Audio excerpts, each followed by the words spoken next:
Welcome back to today's video. Today is Monday, August 18th, 2025, and today we are going to be talking about impeachment of Donald Trump. That is the discussion and talking point for the Republican Party in the 2026 midterm elections, as the National Democratic Party and Democrats across Capitol Hill seem to be shying away from the idea of going after the president for a third time, given that this impeachment, if it did come to reality, would be the third impeachment of Donald Trump that would not at all come close to any type of removal from office. The last time Democrats did move forward with an impeachment inquiry into Donald Trump was back in 2021 after January 6th.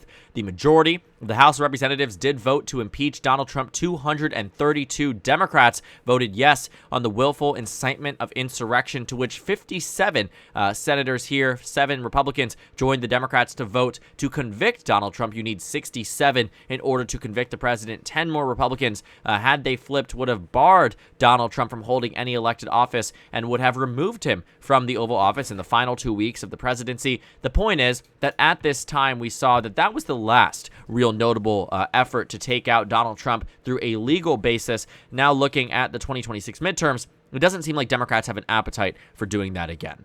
And so Republicans are really trying to build up a narrative here that Democrats are going to impeach Donald Trump, but we already know the facts of the case, that when Democrats actually saw that any one of their members decided to move forward with an impeachment of the president, it was met with fury and anger towards this rogue Democrat, as they put it, calling it utterly selfish. Representative Sri Thanadar from the state of Michigan put forth that impeachment vote back in May, to which all the House Democrats condemned it. It made it absolutely nowhere, especially given that Republicans currently have the majority in the House of Representatives here, but they knew the electoral implications of it. And I also think that we are starting to see a real shift in the Democratic Party that pushes away from impeachment surrounding a president that seems to have been really immune to all of the types of challenges that have been towards him. Besides the 2020 election, Donald Trump largely has succeeded in the face of adversity, whether it comes down from a legal basis, from congressional impeachment, from whatever it might be. Donald Trump has built a narrative around himself.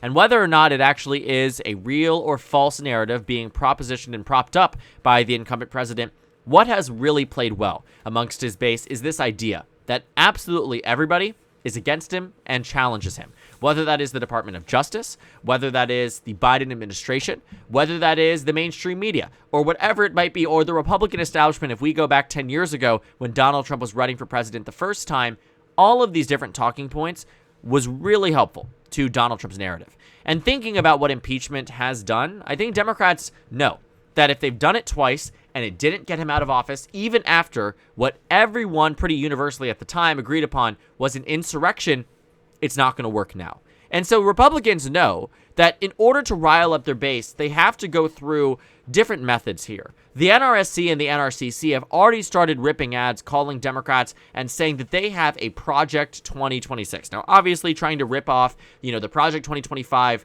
messaging.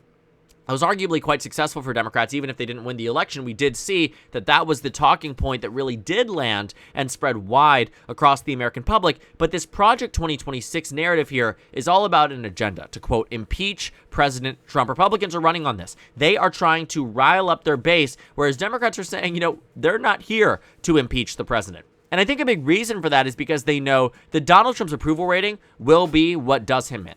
The approval rating and the generic ballot will be what ends this presidency essentially 2 years in, because once Republicans lose control of the House, there's not much you can do from there. Republicans will be in a position where they have, 2 chambers, and right now that they will not have. They'll probably have the Senate, I think more likely than not, even though that is certainly up for conversation in a way that it wasn't 6 months ago. But when it comes down to the House, I can nearly guarantee you from the beginning of this race, same thing as we said after Biden was elected, that the opposition party will win control of the House. To the degree they will win by, that's up in the air. But Democrats are down 5 seats. Chances are they'll get them by the next after the next cycle. But even, again, besides that point here, there doesn't seem to be an appetite for Democrats to not impeach Donald Trump, and arguably that is the politically smart decision.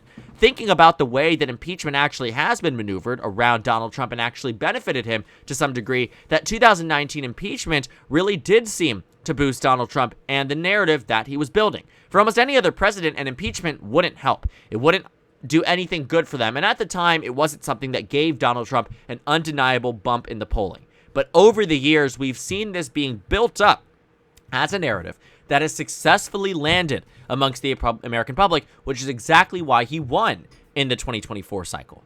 What we saw was that Donald Trump's criminal convictions did not hurt him in the way that many people had expected to. And again, that's because Donald Trump, for all purposes, is an enigma. He's someone that nobody was ever able to really reel in, besides Biden in 2020, and even then, he came back 4 years later, even stronger than after his defeat. The second president ever to run for re-election after losing a cycle, besides Grover Cleveland, and win, and that's something that cannot be ignored.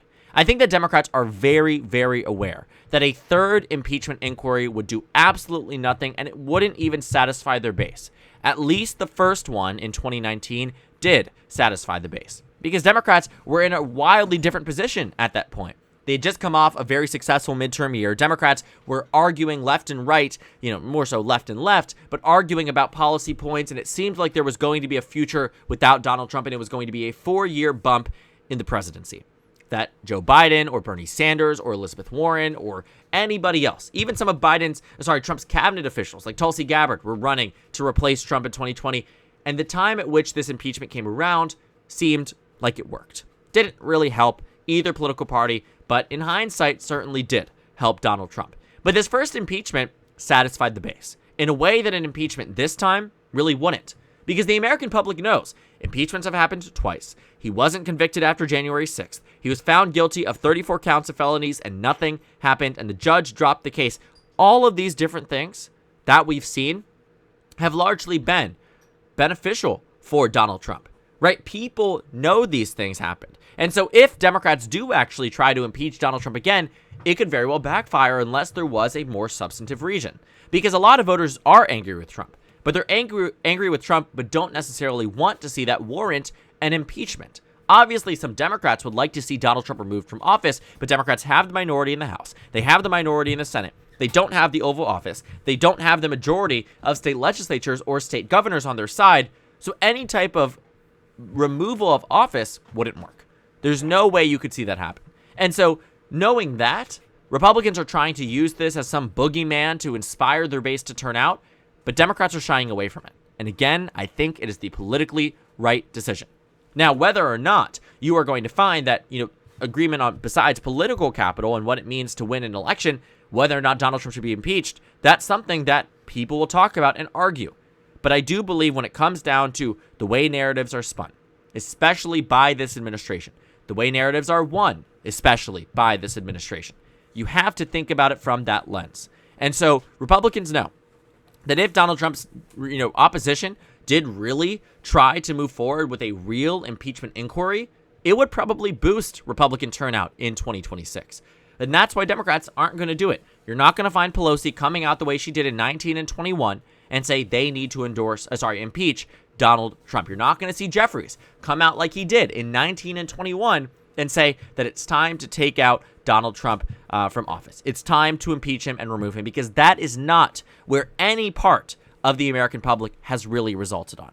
They're unhappy, but they know that this method of removing a president from office just simply doesn't work. And so now thinking about the 2026 midterms, Democrats are acutely aware that it could backfire on them in this cycle, and so they need to steer clear from it. I think that moving forward, especially if Democrats do win back control of the House of Representatives, they would need to avoid conversation around this ahead of the 2028 election. It also doesn't particularly find itself to be helpful that in a presidential election year, going after the incumbent president at the time may not always be via impeachment, may not always be the way that works to win an election cycle. The 2028 election, as much as it will have to do a lot with Donald Trump, probably shouldn't do as much with Donald Trump as it did in 24 or in 20 or in 16, especially for Democratic messaging. Voters on the left have an appetite for something different. They don't want to see a compare and contrast between Donald Trump and the Democratic nominee, especially when in 2028, God willing, there will not be another third Trump run, right? Or trying to get a third term, or a fourth, really, fifth if you count the reform run in 2000.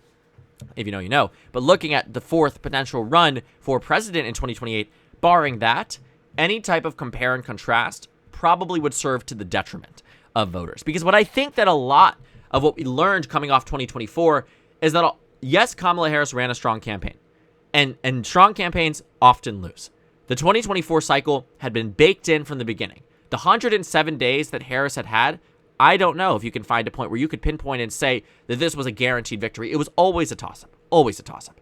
And thinking about what you would find, a lot of what people thought was more necessary was that in the reelect of Biden, especially Biden v. Trump again, wide anticipation, Trump had announced before Biden ran for re-election in 24, was that it was going to be Biden versus Trump again.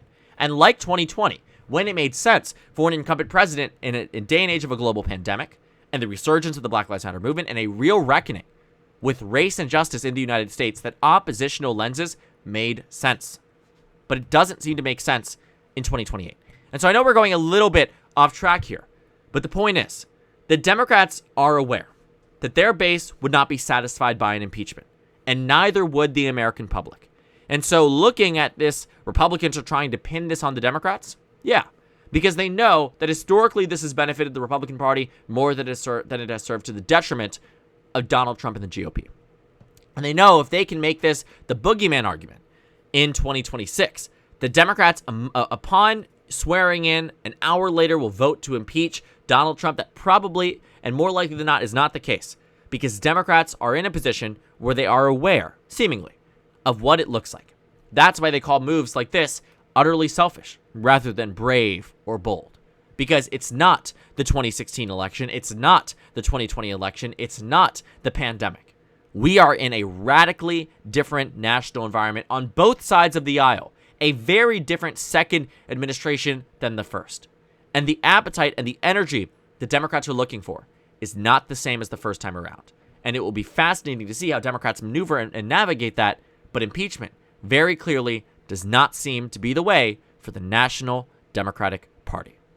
So thank you guys so much for watching this video. Make sure to comment down suggestions below. Subscribe on the left if you haven't already, and check out the Instagram and Twitter. At the top left of the screen, there's also a Discord server for you to go ahead and join. On the screen, there's a video for you to watch, and then a playlist for my 2026 House election analysis videos. Again, thank you guys so much for watching, and I will see you all later today.